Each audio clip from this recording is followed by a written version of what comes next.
dimasukkan oleh Allah di dalam sholat. Ini artinya apa? Ini artinya pasti dikabulkan. Kenapa? Karena kita kan sholat tiap hari itu minimal 5 kali kita minta 7 permohonan ini. Artinya apa? Ini pasti akan dikabulkan. Cuma tinggal bagaimana kita mengintrospeksi diri kita saja. Jangan-jangan mungkin pada saat kita sholat kita belum mengerti apa yang kita ucapkan. Jangan-jangan pada saat kita sholat kita apa yang kita ucapkan di dalam sholat kita ini belum pernah kita praktekkan di kehidupan. Sehingga pemahaman kita terhadap sholat itu betul-betul sangat minim. Nah, hal-hal ini perlu harus kita lakukan introspeksi. Kalau ini terus kita lakukan introspeksi, insya Allah bagi mereka-mereka yang sholatnya khusyuk ada 7 bonus yang sangat dibutuhkan. Nah, 7 bonus itu ditaruh oleh Allah pada saat kita duduk di antara 2 sujud. Mudah-mudahan ini bisa jadi introspeksi bagi diri kita semua termasuk diri saya. Amin, amin ya rabbal alamin. Baik, langsung aja kita sapa. Assalamualaikum. Ya, dengan Ibu siapa di mana? Assalamualaikum Mbak. Dengan Magdalena. Baik, silakan Mbak Magdalena. Magdalena ya. Assalamualaikum Pak Tony. Waalaikumsalam warahmatullahi wabarakatuh. Iya, saya Pak. Malam. Suami saya sudah 8 bulan di stroke, kebetulan yang kena sebelah kiri. Kemarin, bukan beberapa hari ini tiba-tiba rusuknya itu sakit Pak. Rusuk kiri? Iya. Kiri atau sebelah kanan, Ibu? Iya. Sebelah kiri atau sebelah kanan? Sebelah kanan. Sebelah kanan. Iya. Kata dokter itu kena ginjalnya kena gitu. Tapi karena suami saya sudah hopeless ya Pak ya ke dokter, udah berobat ke rumah sakit udah banyak sekali ya. Kemudian saya cuma minta tolong Pak Tony bisa diizinkan ya Pak ya? Iya begini ya Bu ya, dalam kasus stroke seperti itu yang perlu dicegah itu kan jangan sampai dia terulang kembali. Oke, ya. Nah terus kemudian karena stroke itu biasanya terkena kan selalu saraf-saraf di daerah kepala. Iya betul Pak. Nah kalau kita sudah berbicara kepala itu di sana banyak sekali program-program organ-organ tubuh yang lain. Iya. Termasuk ginjal ya, termasuk paru-paru, termasuk jantung, itu semua ada di daerah kepala. Iya. Nah makanya kalau kita sudah terkena stroke di daerah kepala, nah ini memang mesti dilakukan terapi tadi, ya, agar supaya penyumbatan tadi itu kita usahakan supaya dia jangan sampai kesumbat lagi. Ya. Nah sambil dilakukan terapi jalan. Nah dalam kasus suami ibu nampaknya memang karena terjadi gangguan di saraf kepala bagian kanan tadi.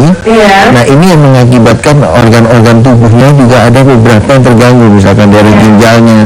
Nah ini kalau dibiarkan nanti takutnya organ-organ yang lain yang ada di program CPU yang di sini yang akan terganggu juga. Jadi kalau memang ibu tidak keberatan ya, silahkan datang Bu ke terapi kolbu ya. Siapa tahu pertemuan kita pada malam hari ini merupakan petunjuk dari Allah Subhanahu Wa Taala. Nah, maaf Ibu beragama apa Bu? Alhamdulillah saya Muslim, suami saya Dr. Handa Sadi Lubis. Nah, coba nanti pada saat duduk di antara 2 sujud, lakukan permohonan kepada Allah Subhanahu Wa Taala. Ya, suaminya juga kan bisa melakukan permohonan sendiri, bisa duduk di antara 2 sujudnya. Kalau emang nggak bisa sambil berdiri, bisa duduk, kalau bisa duduk bisa sambil tidur. Ya, kalau nggak bisa sambil duduk sambil tidur. Tapi maaf, alhamdulillah dari awal karena tuh untuk peningatan atau untuk untuk memorinya itu agak alhamdulillah tuh masih bagus Pak. Cuma memang bicaranya itu masih nggak ini ya Pak ya, kurang bagus ya. Itu dia makanya banyak sekali saya menemukan kasus-kasus stroke ya Bu ya. Organ tubuhnya sudah banyak, bagus, sudah bisa gerak segala macam, tapi di daerah kepalanya ini masih terjadi hambatan. Nah ini yang kita nggak mau ya, yang kita lakukan terapi itu adalah selalu daerah kepala terus. Kita beresin dulu dari kepala supaya jangan sampai terjadi serangan-serangan berikutnya gitu. Baik, ya. Dan Ibu Magdalena mungkin bisa langsung datang atau mungkin menelpon ke call centernya, yaitu di Terapi Kolbu di Jalan Utan Kayu Raya nomor 24 Jakarta Timur. Nomor teleponnya yaitu ada di 021 85 82 029 atau di 021 8500 413 atau di 021 7058 0381. Pemirsa, nanti kita lanjutkan lagi perbincangan kita bersama Ustadz Sony dan setelah komersial break berikut ini.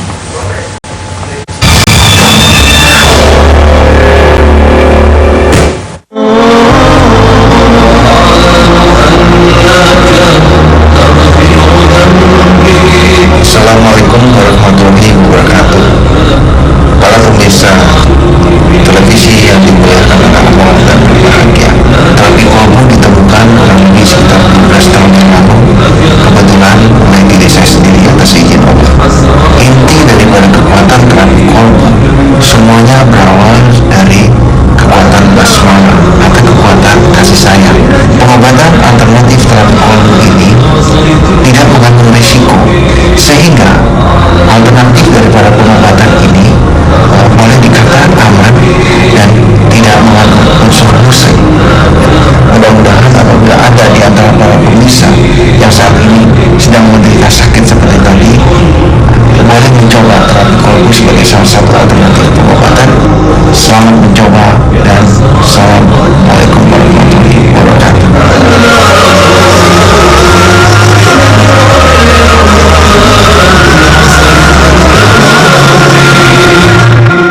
Pengerti saya harus didorong oleh masyarakat agar melanjutkan itu, tidak ada alasan untuk dia melakukan itu.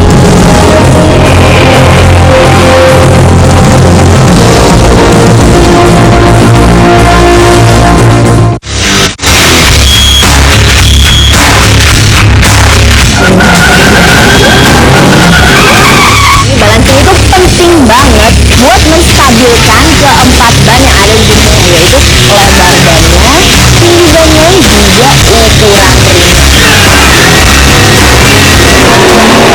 Maxwell Magazine Real Action, new banget.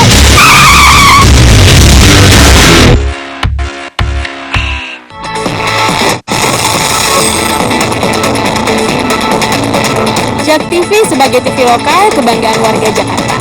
Saya berharap Jak TV bisa menyampaikan berita-berita yang terkini untuk warga Jakarta.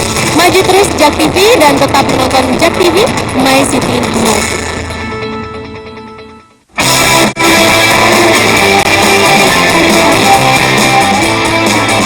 Ini yang termahal yang ada di seluruh dunia. Bangunan tua termegah di dunia. Pokoknya berita-beritanya menarik banget dan juga bermanfaat buat kamu. Pastinya setelah nonton Ada saja kamu tambah pinter. Adalah laut beku yang dikelilingi oleh tanah. Ada-ada saja. Hai.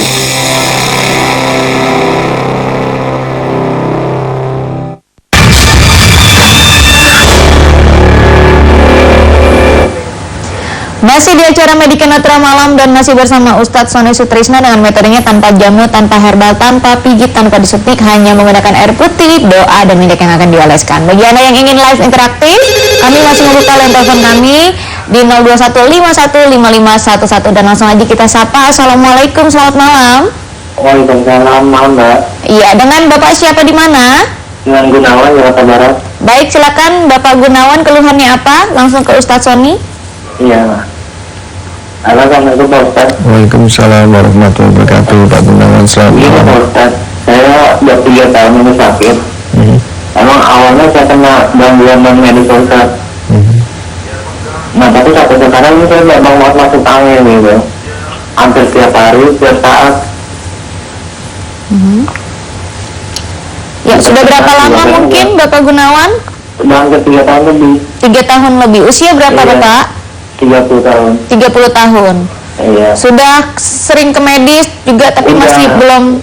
Dokter berkali-kali ke alternatif, tapi setiap dicek darah segala macam itu keluarnya nggak ada gitu. Masih bagus semua. Baik, ada lagi mungkin keluhannya Bapak Gunawan? Hanya itu aja sih. Baik, terima kasih Bapak Gunawan. Ya, Ya, sama. silakan langsung Ustadz. Iya, Pak Gunawan, tadi saya coba lakukan deteksi ya. Jadi apa yang diderita oleh Pak Gunawan ini kasusnya sebenarnya umum ya. Umum artinya banyak yang menderita sakit seperti ini. Dan menurut saya ini bukan kasus non medis ya. Ini adalah kasus medis, jadi betul-betul sakit. Cuman memang sakitnya bukan sakit badan ya, bukan sakit jasmani, tapi lebih banyak arahnya ke sakit psikis. Nah ini biasanya kalau di dalam dunia medis biasanya nanganin adalah dokter spesialis bidang psikosomatis ya. Jadi dia ada di bawah psikiater, jadi ada psikosomatis di bawah psikiater. Nah apa yang dialami oleh Pak Gunawan ini adalah suatu kecenderungan yang cemas ya. Jadi orang yang mengalami gangguan psikosomatis seperti Pak Gunawan ini, dia akan merasa bahwa tubuhnya ini sakit semua. Dan sakitnya pindah-pindah, ada sakit di jantung, diperiksa jantungnya nggak apa-apa, sakit di sini, periksa ini nggak apa-apa. Ibaratnya nih Pak, kalau ada kedutan sedikit aja di otot kita, itu Bapak sudah merasakan, waduh ini jangan-jangan saya udah sakit ini nih. Hanya karena satu kedutan urat saja Bapak udah heboh sekali. Ini kenapa terjadi seperti ini? Karena ada gangguan psikis. Nah, dalam kasus seperti ini penyebabnya banyak sekali ya. Bisa karena faktor kolesterol, bisa karena faktor triglycerid, kekentalan darah, bisa juga karena faktor depresi, bisa karena faktor stres, bisa karena faktor kesedihan yang mendalam. Akan banyak orang yang dia sedih, dia pendam, dia simpan diri, dia tidak mau bagi kesedihannya ke orang lain. Nah, ada juga yang karena faktor dia perokok atau dia mantan perokok. Nah, faktor-faktor itu bisa mengakibatkan seseorang terkena gangguan psikis seperti itu. Nah, ini biasanya karena diselidiki secara medis tidak ketemu, langsung divonis ini kena guna-guna, ini kena santet. Ya, padahal sebenarnya tidak. Ya, sekali lagi saya katakan tidak. Ini betul-betul medis tapi di bidang psikis. Nah, kalau memang Bapak tidak keberatan, bisa lakukan dua hal.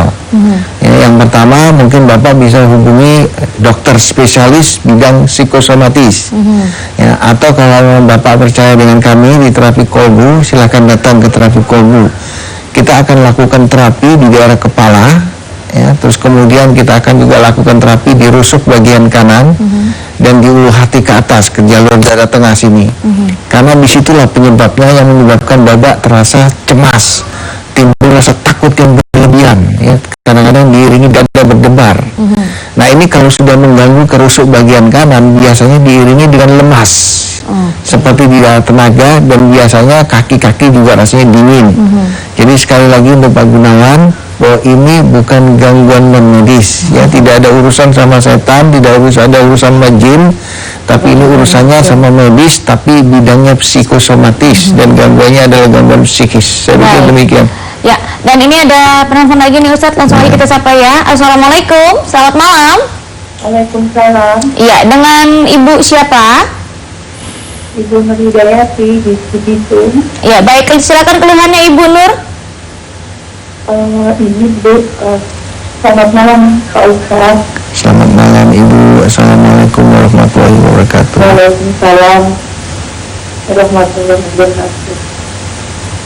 Saya ini Pak Ustaz, orang tua kebetulan ada penyakit diabetes,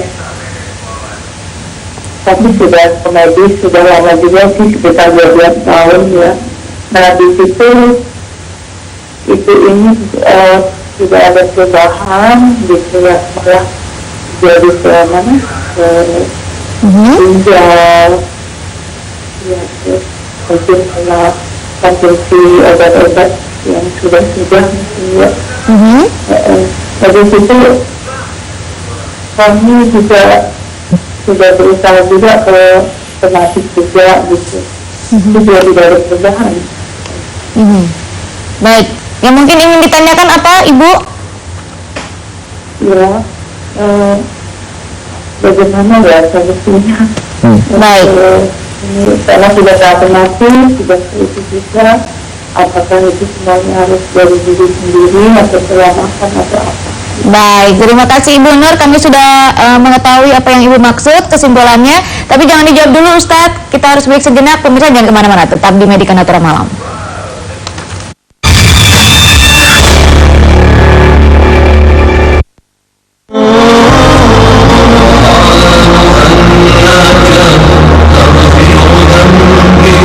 Assalamualaikum warahmatullahi wabarakatuh. Para pemirsa televisi yang dimuliakan Allah dan berbahagia, terapi kolbu ditemukan kurang lebih sekitar 12 tahun yang lalu, kebetulan mulai di desa sendiri atas izin Allah. Inti daripada kekuatan terapi kolbu semuanya berawal dari kekuatan basmalah atau kekuatan kasih sayang. Pengobatan alternatif terapi kolbu ini tidak mengandung risiko, sehingga alternatif daripada pengobatan ini boleh dikatakan aman dan tidak mengandung unsur musik.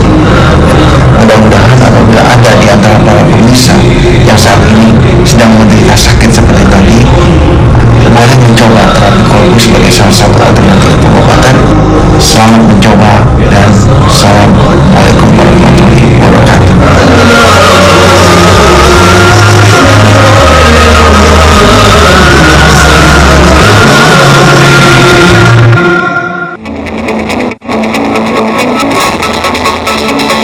Halo, saya Titi Puspa. Jak TV sebagai TV lokal kebanggaan warga Jakarta, juga kebanggaan saya. Semoga Jak TV selalu memberi acara-acara yang semakin meningkat, semakin memberi hiburan dan pengetahuan serta sesuatu yang dibutuhkan oleh para penonton Jakarta. Oke, maju terus Jak TV dan terus menonton Jak TV, My City, My Bye-bye, love you. Tentunya juga yang dipilih itu orang yang menguasai dan mengetahui keadaan sosial budaya, keadaan ekonomi, hukum dan lainnya di kota ini.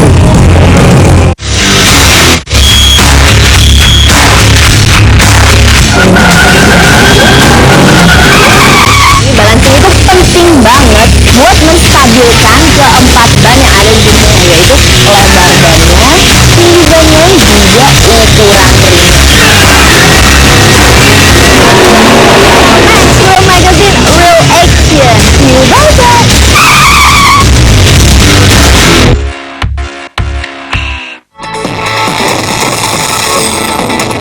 Assalamualaikum warahmatullahi wabarakatuh. Halo, saya Ridho Roma. Jak TV sebagai TV kebanggaan warga Jakarta, saya berharap semoga Jak TV bisa lebih inovatif lagi, bisa lebih informatif lagi, dan lebih edukatif lagi, dan pasti lebih baik lagi ke depannya. Jak TV, My City, My TV.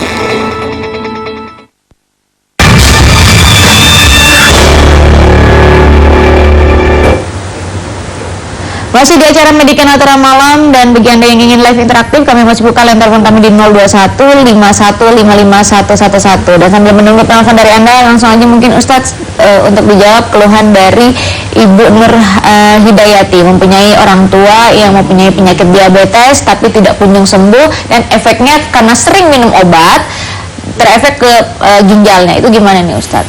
Iya.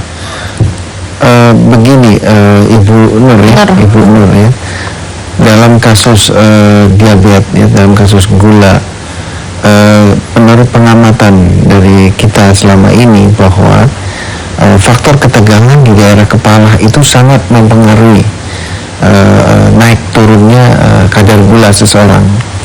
Jadi walaupun dia dietnya bagus, walaupun obat-obatannya bagus katanya, tapi kalau yang bersangkutan stres, itu gula tetap akan bergerak naik. Nah, saya pikir yang perlu diperhatikan apakah orang tuanya stres apa tidak ya. Kalau memang stres, nah dicari sumber permasalahan stresnya ini apa. Nah, kalau memang nggak bisa juga ya stresnya harus dipaksa diturunkan ya, dengan cara apa? Dilakukan terapi ya. Jadi terapi itu kita paksa dia, energi yang di kepala itu yang keras tuh dipaksa untuk dibikin kendor dengan energi itu ya. Bisa juga dibikin kendor dengan cara kita ajak jalan, relax segala macam, cuman kan butuh waktu untuk membuat seseorang dalam kondisi stres itu terus kemudian kendor itu butuh waktu. Nah, dengan terapi atau dengan energi itu kita paksa dalam hitungan menit-menit itu kita paksa dia untuk kendor ketegangan di daerah kepala. Kenapa? Karena ternyata kalau kepala itu tegang, gula darah akan naik. Ya. Terus yang satu lagi, yang saya tahu, ini dengan tanda kutip karena saya bukan orang medis ya, yang saya tahu, sepanjang saya tahu, biasanya kalau untuk kasus gula darah itu di medis, di dunia kedokteran, itu belum diketemukan obat yang untuk sampai tuntas, sampai selesai untuk untuk penyakit diabetesnya. Karena itu maka kita perlu kemampuan di atas daripada kemampuan medis, yaitu kemampuan ilahi, kemampuan Sang Pencipta. Nah, untuk bisa sampai kepada tingkat kemampuan Sang Pencipta, kita perlu menggunakan doa. Nah, karena itu bagi Ibu Nur tadi, ya, jadi selain dilakukan upaya medis, ya, itu teruskan bagus. Nah, lakukan juga upaya doa. ya, upaya doa. Sebab apa? Sebab ada satu kekuatan lagi di atas kekuatan daya pikir kita, yaitu yang kita kenal dengan kekuatan kun fayakun. Nah, kekuatan kun fayakun itu yang berkuasa hanya Sang Pencipta. Nah, kita sangat membutuhkan itu, kekuatan kun fayakun, untuk supaya bisa menciptakan suatu kejadian yang menurut seseorang dengan kemampuan yang tertinggi ini kayaknya tidak mungkin. Tapi kalau berdasarkan kemampuan kun fayakun, semuanya bisa mungkin dan semuanya bisa terjadi. Jadi sekali lagi Ibu, periksa apakah ada stres apa tidak orang tuanya. Yang kedua, kalau memang sudah dilakukan upaya medis, teruskan karena memang itu bagus.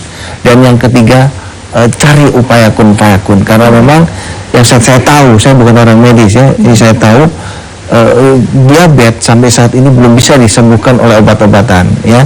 Jadi perlu dilakukan upaya ilahi, upaya Sang Pencipta untuk merubah suatu ketentuan yang tadinya tidak bisa menjadi bisa, yaitu dengan upaya kun fayakun. Mudah-mudahan ini jadi inspirasi Ibu ya. Kalau memang Ibu bisa datang, silakan datang ke terapi kolbu. Siapa tahu di sana ada jodohnya. Baik, dan bagi Anda mungkin pemirsa yang ingin langsung datang ke terapi kolbu, Anda bisa mencatat nomor telepon juga alamatnya di Jalan Utan Kayu Raya nomor 24, Jakarta Timur. Nomor teleponnya Anda bisa menghubungi di 02185820229 atau di 0218500-413 atau di 02170580381. Baik pemirsa, nanti kita lanjutkan lagi.